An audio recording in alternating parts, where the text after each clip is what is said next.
जय हिंद दोस्तों। आज आ गए हम नए अपने वीडियो के साथ। आज हम बात करेंगे प्रमुख जितने भी साइंटिस्ट हैं उनके बारे में, जिन्होंने गैलीलियो हो गए, वर्जिलियस हो गए, एडवर्ड जेनर, हेनरी बेक्यूरेल हो गए, नील बोहर हो गए, हेनरी कैवेंडिश हो गए, जेम्स चैडविक हो गए। इनके बारे में आज हम महत्वपूर्ण वीडियो को लेकर आए हैं, तो आप लोग हमारे वीडियो तो लास्ट तक बने रहें। चलिए एक नए मोटिवेशन के साथ शुरू करते हैं अपना टॉपिक के साथ। चलिए, जो रास्ते कभी ख़त्म नहीं होते, रास्ते कभी ख़त्म नहीं होते, बस लोग हिम्मत हार जाते हैं। रास्ते कभी ख़त्म नहीं होते, बस लोग हिम्मत हार जाते हैं। तैरना सीखना है तो पानी में उतरना ही होगा। किनारे पर बैठकर कोई गोताखोर नहीं बनता। जैसे कि अगर आपको किनारा पार करना है तो पानी में उतरना ही होगा, वैसे ही आपको कंपटीशन निकालना है या एग्ज़ाम निकालना है, वर्दी पाना है, तो आपको पहले इस दलदल में कूदना ही पड़ेगा, तब उसको पार कर सकते हैं। नहीं कर सकते हैं तो पर जब कूदा ही नहीं हो जाना क्या। चलिए इसी के साथ अब शुरू करते हैं नए मोटिवेशन के साथ। आज हम जितने भी महत्वपूर्ण साइंटिस्ट हैं, जिन्होंने जिन जिन साइंस के बारे में खोज करता है, क्या क्या खोज की और कैसे की, ये सब की जानकारी आज हम आपको देंगे। तो चलिए सबसे पहले हम देख लेते हैं हेनरी बेक्यूरेल जी के बारे में। हेनरी बेक्यूरेल जी का जन्म 1852 में हुआ था और इनकी मृत्यु 1908 ईस्वी में हुई थी। ये जो है फ्रांसीसी वैज्ञानिक थे। हेनरी बेक्यूरेल फ्रांसीसी वैज्ञानिक थे। इन्होंने जो हेनरी बेक्यूरेल जी थे, इन्होंने रेडियो एक्टिविटी तथा गामा किरणों की खोज की थी। बहुत ही इंपॉर्टेंट क्वेश्चन है, आपसे पूछ देगा कि गामा किरणों की खोज किस वैज्ञानिक ने की थी। तो हेनरी बेक्यूरेल ने गामा किरणों की खोज की थी और रेडियो एक्टिविटी की भी खोज की थी। मोस्ट इंपोर्टेंट क्वेश्चन है, हर एग्जाम में पूछा जाता है। अगर आपसे पूछ देगा कि रेडियो एक्टिविटी और गामा किरणों की खोज किसने की थी, तो हेनरी बेक्यूरेल ने की थी। हेनरी बेक्यूरेल कहाँ के वैज्ञानिक थे, तो ये फ्रांस के थे। हम देख लेते हैं नील बोर के बारे में। नील बोर को कौन नहीं जानता है। परमाणु मॉडल के बारे में इन्होंने बहुत अच्छे से जानकारी दिया था। नील बोहर हैं, इनका जन्म 1885 में हुआ था और इनकी मृत्यु 1962 ईस्वी में हुई थी।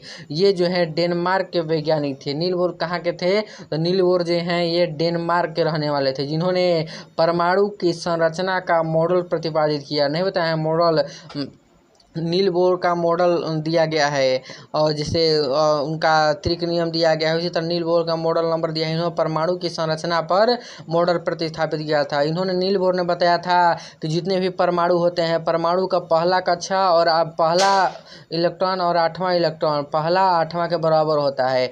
पहला परमाणु संख्या 8वें परमाणु संख्या के बराबर होता है। नील बोर का परमाणु मॉडल ये है। तो नील बोर ने बहुत अच्छा परमाणु संरचना के बारे में बताया था।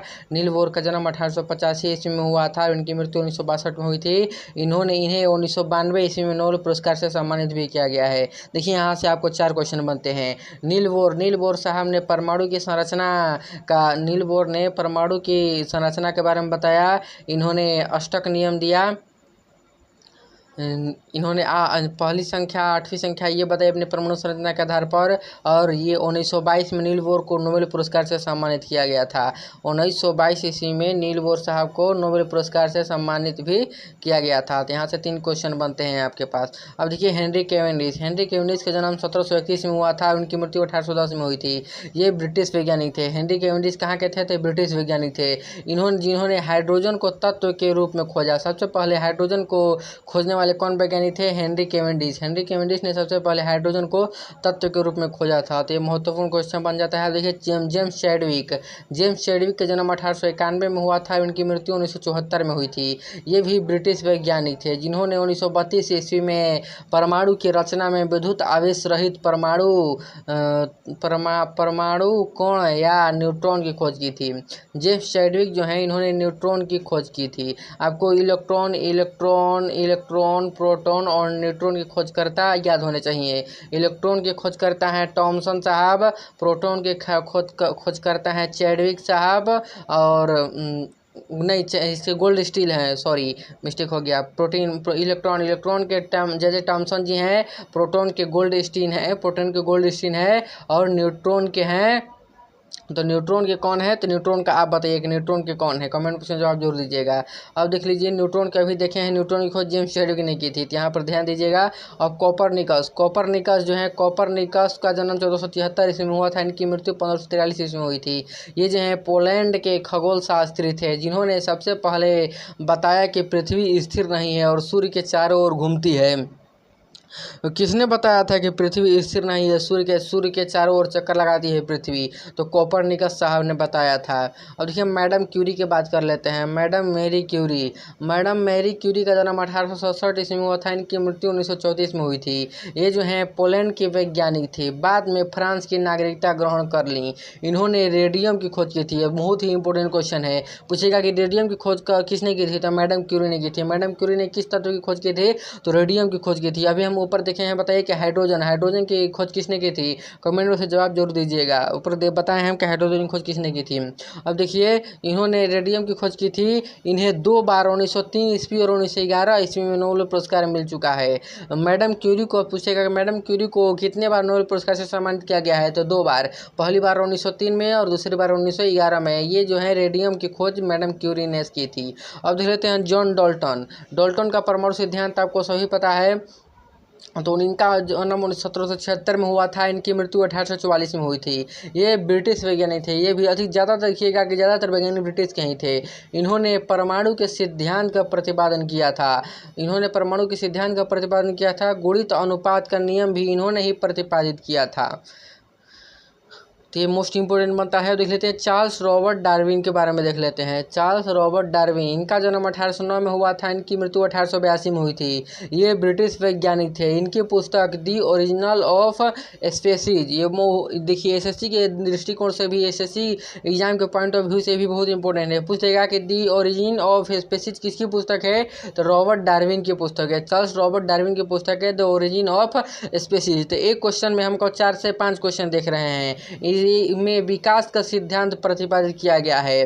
प्राकृतिक वर्ण नेचुरल सिलेक्शन का नियम इनके द्वारा ही प्रतिपादित किया गया था। जो नेचुरल सिलेक्शन का नियम है वो चार्ल्स रॉबर्ट डार्विन के द्वारा ही प्रस्तुत किया गया था। अब देख लेते हैं महत्वपूर्ण है अल्बर्ट आइंस्टीन के बारे में। अल्बर्ट आइंस्टीन, आप बता दें कि अल्बर्ट आइंस्टीन ने जो E=mc² है, ये बहुत ही इंपॉर्टेंट है। E=mc² का सिद्धांत अल्बर्ट आइंस्टीन ने ही दिया था। इनका जन्म 1879 में हुआ था। उनकी मृत्यु 1955 में हुई थी। ये यहूदी मूल के जर्मन वैज्ञानिक थे जो बाद में अमेरिका जाकर बस गए थे। इन्होंने 1933 में सापेक्षिकता का सिद्धांत अर्थात E=mc² का प्रतिपादन किया।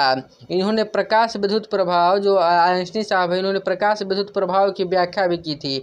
आपसे पूछेगा कि प्रकाश विद्युत प्रभाव की व्याख्या किस वैज्ञानिक ने की थी? तो अल्बर्ट आइंस्टीन साहब ने प्रकाश की विद्युत प्रभाव की व्याख्या की थी। और किसके लिए अल्बर्ट आइंस्टीन साहब को किसके लिए नोबेल पुरस्कार सम्मानित किया गया था?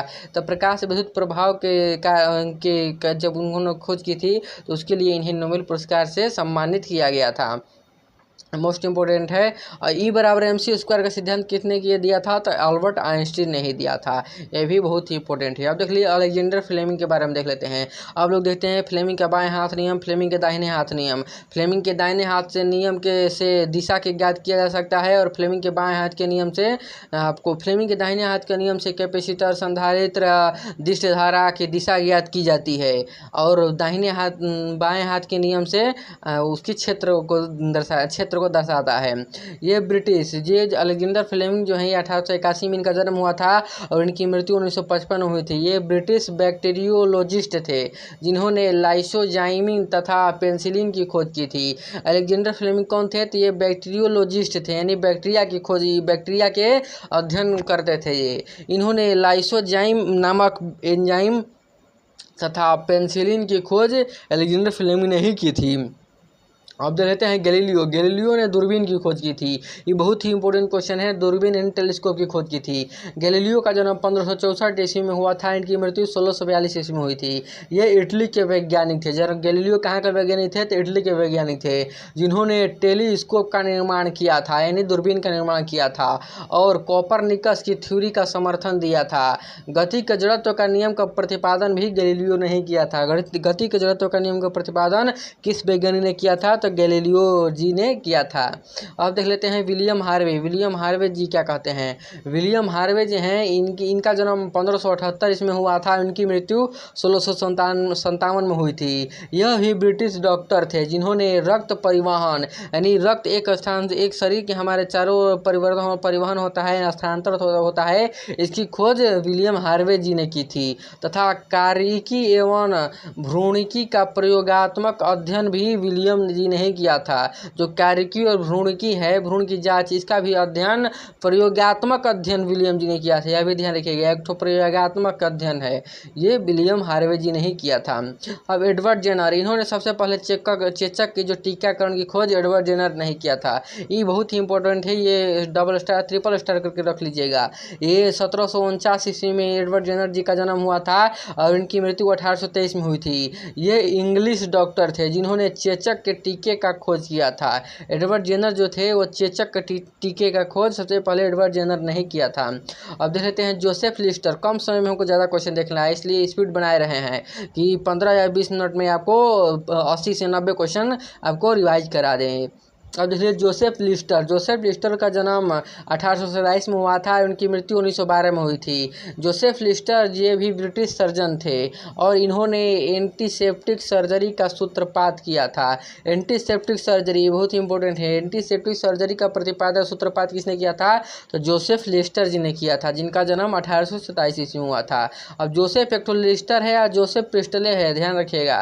अब जोसेफ प्रिस्टले जी हैं, जोसेफ प्रिस्टले जी का जन्म 1733 में हुआ था और उनकी मृत्यु 1804 ईस्वी में हुई थी। ये ब्रिटिश रसायन शास्त्री थे जिन्होंने ऑक्सीजन की खोज की और गैसों को एकत्र करने की विधि का विकास किया।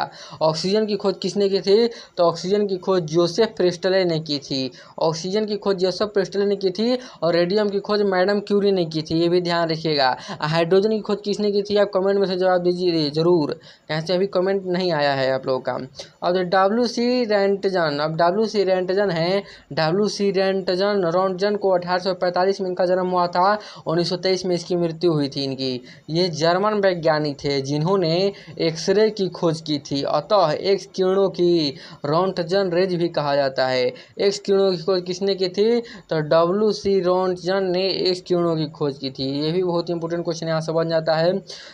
अब देख लेते हैं रॉबर्ट हुक। रॉबर्ट हुक जो हैं, इन्होंने कोशिका जो सेल हैं इसकी खोज की थी रॉबर्ट हुक ने। रॉबर्ट हुक का जन्म 1635 ईस्वी में हुआ था। उनकी मृत्यु 1703 ईस्वी में हुई थी। इन्होंने सर्वप्रथम मृत पादप यानी मरे हुए पौधे के ऊतक में कोशिकाएं देखी। कोशिकाओं की खोज सबसे प्रथम किसने की थी? तो रॉबर्ट हुक ने। और किसमें की थी? तो मृत पादप यानी मृत पौधे में देखी थी। और सन 1665 में इन्हें सेल्स की संज्ञा दी। इन्होंने पदार्थों की प्रत्यास्थता का भी अध्ययन किया था। अब देख लेते हैं अर्नेस्ट रदरफोर्ड। अर्नेस्ट रदरफोर्ड जो है, रदरफोर्ड इनका जन्म 1871 में हुआ था। इनकी मृत्यु 1937 में हुई थी। ये स्कॉटलैंड के वैज्ञानिक थे, यानी स्कॉटलैंड के रहने वाले थे, जिन्होंने 1911 ईस्वी में परमाणु के नाभिक की खोज की थी। परमाणु के नाभिक की खोज किसने की थी? तो रदरफोर्ड ने की थी। परमाणु के नाभिक में आप बताइएगा कि धनावेश रहता है कि ऋणावेश रहता है? कमेंट में से जवाब जरूर दीजिएगा कि उदासीन होता है। ये भी बहुत इंपॉर्टेंट क्वेश्चन है, पूछा हुआ क्वेश्चन है। अब आर्यभट्ट साहब। आर्यभट्ट जो है, ये आर्यभट्ट जो है बिहार के वैज्ञानिक थे। ये बहुत ही इंपॉर्टेंट है, गौरवशाली हैं। 476 में इनका जन्म हुआ था। 520 ईस्वी में इनकी मृत्यु हुई थी। प्राचीन भारत के प्रसिद्ध खगोलज्ञ एवं गणितज्ञ थे जिनकी रचना आर्यभट्टीय कहलाती है। आर्यभट्ट की रचना आर्यभट्टीय कहलाती है। इन्होंने गणित एवं खगोल में कई महत्वपूर्ण कार्य किए। सबसे पहले इन्होंने बताया कि आर्यभट्ट जी ने बताया था कि पृथ्वी अपने अक्ष पर घूमती हुई सूर्य की परिक्रमा करती है। सबसे पहले इन्होंने ही बताया था कि अपने अक्ष पर ही परिक्रमा पृथ्वी जो है सूर्य के अपने अक्ष पर चारों तरफ परिक्रमा करती है। और इसको सत्यापित किसने किया था? तो कमेंट में जवाब जरूर दीजिएगा, क्योंकि ऊपर हम आपको बता दिए हैं ये।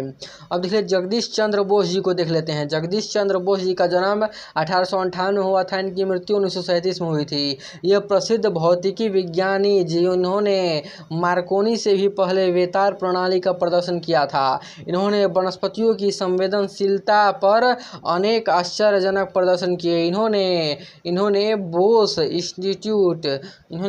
इंस्टीट्यूट की स्थापना की। इन्होंने क्रोस्कोग्राफ नामक यंत्र का भी आविष्कार किया था। केस्कोग्राफ नामक यंत्र का आविष्कार किसने किया था? तो केस्कोग्राफ नामक यंत्र का आविष्कार जगदीश चंद्र बोस जी ने किया था। अब चंद्रशेखर वेंकट रमन के बारे में देख लेते हैं। चंद्रशेखर वेंकट रमन, इनका जन्म 1888 में हुआ था, इनकी मृत्यु 1970 में हुई थी। ये रमन प्रभाव के लिए 1930 में भौतिक के क्षेत्र में नोबेल पुरस्कार मिला था। चंद्रशेखर वेंकट रमन को रमन प्रभाव के कारण 1930 में नोबेल पुरस्कार से सम्मानित किया गया था। इन्हें प्राप्त हुआ था, उनके द्वारा रमन प्रभाव 28 फरवरी को आविष्कृत हुआ था, जिसके महत्व को देखते हुए प्रतिवर्ष 28 फरवरी को भारत में राष्ट्रीय विज्ञान दिवस मनाया जाता है। 1954 में उन्हें भारत रत्न तथा 1958 में लेनिन शांति पुरस्कार सम्मान से भी विभूषित किया गया है। तो बहुत ही इंपॉर्टेंट क्वेश्चन है, यहाँ से आप लोग को 4 से 5 क्वेश्चन आपको देखने को मिले। अब देख लीजिए, यहाँ से देखते हैं हम कि ये देखिए, इन्होंने 1954 में उन्हें भारत रत्न से सम्मानित किया गया था और 28 फरवरी को भारत में राष्ट्रीय विज्ञान दिवस मनाया जाता है और 1958 में लेनिन शांति पुरस्कार भी इनको प्राप्त हुआ था। यहाँ से आपसे 4 नोबेल पुरस्कार 1930 में प्राप्त हुआ।